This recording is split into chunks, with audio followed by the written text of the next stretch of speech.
I'm Caitlin and welcome to the Lit Review. Today we're trying something a little bit new on this channel, but not that new, don't worry. I am going to try to break my wrap-ups into like half-month check-ins because I know the way I like to do wrap-ups takes a little longer because I like to give you long-form reviews. These will be the books I read from January 1st to January 16th. If you're familiar with my wrap-ups, then you know that I like to do long-form videos. This is where I give my star ratings, and I usually do a bunch of stats. These stats are not going to be in this video. The stats are going to be in the final wrap-up. The other thing is that I have a two-box system. The actual number 3 relevant for this video is that I have a two-box system here where I will tell you at the end of my long-form review whether or not I'm going to keep the book, whether or not it's going to go in my maybe box, which is the I'm just not sure how I feel and I need to think about it. And I will also have a no box right next to me. And these are the ones that I'm just like, no, I don't need to reread those. I don't want these on my shelves. And I feel confident about that decision. So I'll let you know whether things are staying or going, or I'm just not sure yet, because I like to clear my shelves as I've read things, and it really helps me keep a clear mind about my shelf space. So all that context aside, I always like to leave timestamps down below so that if you're just not feeling one review or only care about one book in particular, that you can skip around as you needed. But again, there won't be any statistics in this video. It'll just be straightforward. So I have 4 books to read with you that I finished from January 1st to January 16th. So let's get into it. The first book I read in January was actually Night Song by Beverly Jenkins. That is one that was not in my Litland. It's one that I wanted to read for the Historical Hellions book club. And I'm really glad I picked this up because it was such a good start to my month. I got this from the library, so that's why you don't see it here. I had like the ebook format of that. And really, really enjoyed reading this. I think this is one that I would definitely purchase. So I'm just going to get out of the way and say, even though I had to return it to the library digitally, it's a keeper. And it was a 4.5 star read for me. The chemistry was freaking fantastic. Night Song follows a school teacher, Kara Henson, and our main character is a roguish sergeant in the Union Army, and they were part of the 10th Cavalry, I believe, which was a historically black unit within the Union Army. And he and Kara have met before. They met in Ohio and had kind of like some good friction, some good tension, and they've always thought about each other, but they run into each other again in this little town of Henry Adams, Kansas, which is a largely black settlement in Kansas, which was really cool to read about. I love Beverly Jenkins for adding like actual history to her books. Like, she does a really great job of not just using the historical setting as an interesting backdrop, but actually giving you some information. At the very end of her book, she even has a whole thing of references, which is really cool to see that much depth in her research. So that was like a really good element. There's such good depth in the conversations between these two characters. They really talk about things above and beyond their interest in one another, but the sexual tension is just amazing, and some of like the best steamy scenes that I've read recently in historical romance. So just, wow, really, really good. So I am thrilled to have been able to read this. This was such a good way to start my month. I think I knocked off like half a star because there's some stuff in the middle of the book that features just the tiniest nugget of my least favorite trope, which is the miscommunication trope. I think for the most part, it worked out fairly well in terms of the story and how it actually functioned. So that's why I only took off like a half star, because I just can't stand the miscommunication trope. It hurts me every time. Every time. But overall, I really, really liked this novel, and I will definitely be purchasing it when I can next buy books. Then I tackled Shadow of the Fox by Julie Kagawa. This is a young adult historical inspired fantasy. It is definitely steeped in Japanese culture and mythology. There's even a awesome glossary in the back that talks through a lot of the like definitions or quick notations for all of the different characters or like mythical creatures, so that if you got stuck, you could just reference it. I love it when books have glossaries in the back. It makes me very happy. This was one that I actually picked up for Litland because it was a book that I felt like was pretty hyped that I had no interest in. And boy, don't I feel dumb because this was fantastic. I gave this, again, 4.5 stars. So we're off to a great start this month. I think I just took like half a star off because there's some like early pacing that I had to like get involved. And it's like the first 50 to 100 pages I was like interested but wasn't sure. So I think I'm taking off a half a star for a kind of slow start. But after it ramped up, which still was fairly quickly, I'm gonna put this down because my camera is not happy by how shiny this is. So after it started to ramp up, that book was awesome. Like it got really fast paced, really interesting. I really loved the mythology. I really love the characters. I'm gonna buy the whole series when I can next buy books because I am invested now. I am deeply invested. I have very strong feelings about Yumiko and Tatsumi. I don't think I summarized this book for you. Oh my god, okay, so yikes. All right, so the summary of this book is that we are following two different characters mainly. There's one character that we only see at the beginning of each of those parts, and her name is Suki. I'm not going to say too much about Suki because to define her kind of spoils her role within the book, and I don't want to do that for you. But you are in her head briefly. Predominantly, you are either in Yumiko or Tatsumi's perspective. Yumiko is a half kitsune, half mortal girl who grew up at a monastery, and it was recently informed by the monks that they have been hiding a portion of the dragon scroll. And there's a big myth that sets off everything in this book that like once every 1,000 years, the dragon, which is basically like an ancient god, will rise, and if you can recite the prayer written on this scroll, he will grant you a wish. Long ago, the scroll was broken up into 3 pieces, so to try to eliminate the temptation or the danger of people abusing that power. So the monastery that Yumiko has grown up in has one of those dragon scroll pieces, and she is tasked with protecting it and sending it off to another monastery when the monastery she grew up in was attacked. Not super spoiler to say that happens very quickly. But Tatsumi's an interesting dude. So there are different clans throughout the nation. I believe it's Iwagato. At least that's how I've been saying it. I may be wrong there. But he's part of the Shadow Clan, and they are kind of dark and mysterious, as their name would suggest.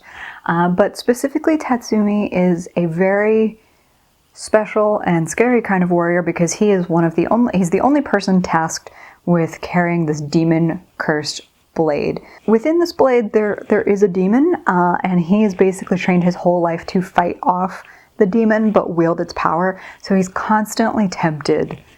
Anytime he experiences emotions, the demon like tries to take over his body, and he has to like shut it down. He's tasked with going to Yumiko's monastery and getting the scroll, but they run into each other in the forest, and Yumiko has to like hide the fact that she has the scroll from him and get his help to get to the next scroll piece and like try to protect this last part of her home.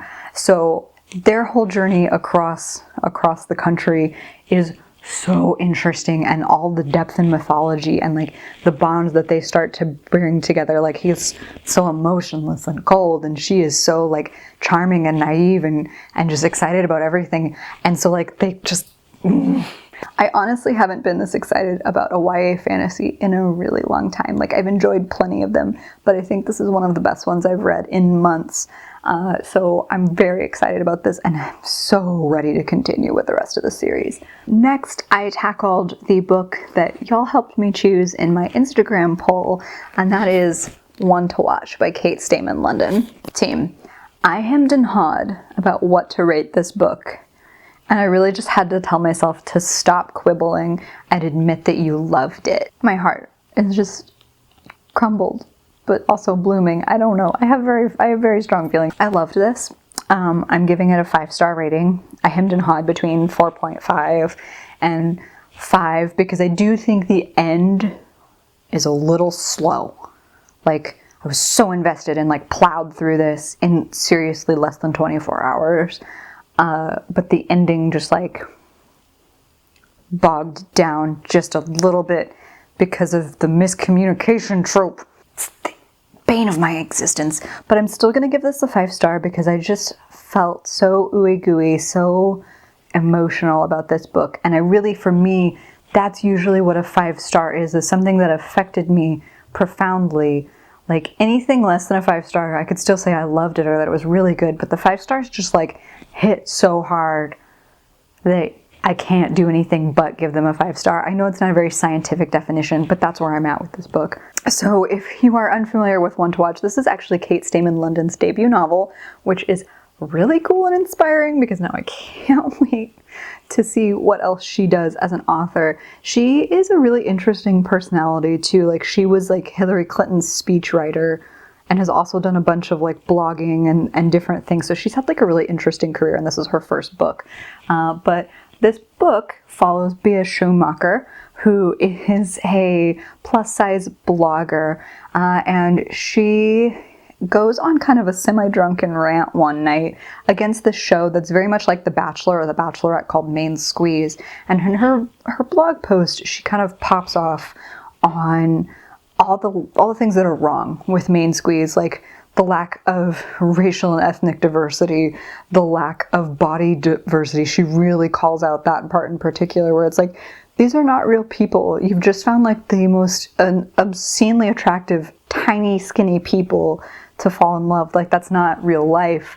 I want to feel seen by this show, and I'm just not, even though she's been a fan for years. After going on that drunken rant, her post goes viral, and suddenly there's a producer kind of quasi knocking on her door being like, hey, maybe you should be the next Main Squeeze and you can help us fix it.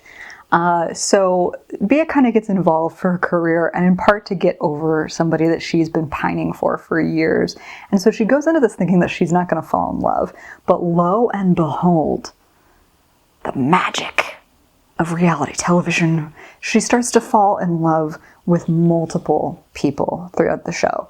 What I really loved about this book, though, is that you got to see her flaws and her insecurities and like understand where they were coming from. She writes in, I think, her author's note that she really worked hard to make sure that Bea was relatable no matter your size. Like, and I felt that because even though I am not the same size as Bea, like the things that she was talking about, the things that make her uncomfortable, the things that hurt her the most, like really still resonated with me. And she's really struggling against herself as much as society in this, like where she really just wants to feel like she's worthy of love. And so that's like her main journey. And you get so invested. By the end, she has like 3 or 4 guys that she's trying to date, and you get so invested in who she's gonna pick. I loved this. I laughed. I teared up. I didn't cry, but I did tear up. I got misty. I really, really love this. Again, I do think there's a little bit of the miscommunication trope. For the most part, I think it's actually used very effectively. But one of the other things I really loved about this is I love mixed media books or things that like have transcripts from a podcast, which this one has in here. I love books that have like tweets and, you know, other forms of mixed media. Like there's email transcripts in here. And I'm such a sucker for books that do that. And I think this Kate Stayman-London did that very, very well. So I am so happy to have read this. We're really kicking off January so right.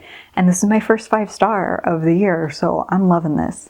And then the last one, the last of the 4 books that I have for this mid-month wrap-up is a really like little quick and cute one. This is a graphic novel, Stage Dreams, by Melanie Gillman. Now, Melanie Gillman is a non-binary author, so that's really cool.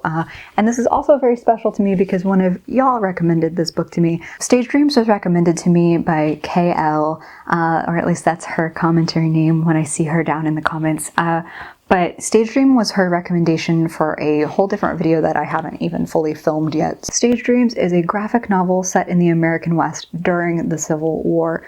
So you may not know this about history, but when we think about the Civil War, we just think about like East Coast, North and South. But there was actually a lot happening in the Southern territories, and there were even a couple of battles fought out here in California during the Civil War. This one takes place in the New Mexico Territory, I believe, or the Arizona and New Mexico territories, before these were even states and were just territories.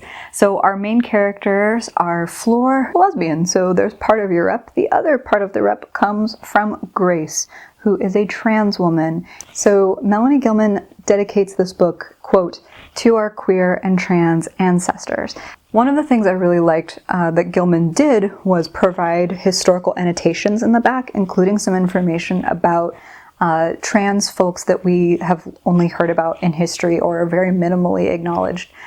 Gillman makes the statement that often the only way we know about trans folks back in this time period is if they were outed. And so the notations in the back talk about some of that history. They also, in their authorial notes, leave a lot of really cool historical details. This was really, really fun. I haven't told you my rating yet, so let me just do that. This was a 3-star read for me, but it was a very happy 3-star read. It means I liked it. I am not sure if I'm going to reread it. I'm going to see how this goes. It might go in my maybe box for now while I'm thinking things through. I would highly recommend this, actually. So like, don't take any of that as a dismissal of this. I love the representation in this. I loved reading from a non-binary author with a historical perspective. The art style is really cute. I actually think the cover is beautifully representative of the kind of art style you'd be getting into. It's very like warm pastels and kind of like sketchy, like the grainy quality of a sketch, and I really like that art style. I think it's really, really sweet. And yeah, there's like a little bit of romance in here, which I always love to see. I actually think if you enjoyed The Prince and the Dressmaker, you should totally check out Stage Dreams. I highly recommend that you give this a go. I am just gonna sit and think about whether or not I'd like to reread it and have this on my shelves long term, but actually I'm so glad to have read this. Sorry, I feel like my voice is kind of fading and getting really scratchy, so sorry if that's difficult to hear or understand. I have not been feeling the greatest in the last couple of days. Today was the first day I felt like I could sit down and film, so I'm trying to get out as much as I can since I normally film on the weekends. Let me know how you like the half wrap-up system down below, whether or not that works for you. We're just going to try it for a couple of months. Thank you for spending time with me. I hope you have a fantastic reading day. Like and subscribe if you'd like to see more of me or this channel, and I'll see you in the next one. Bye!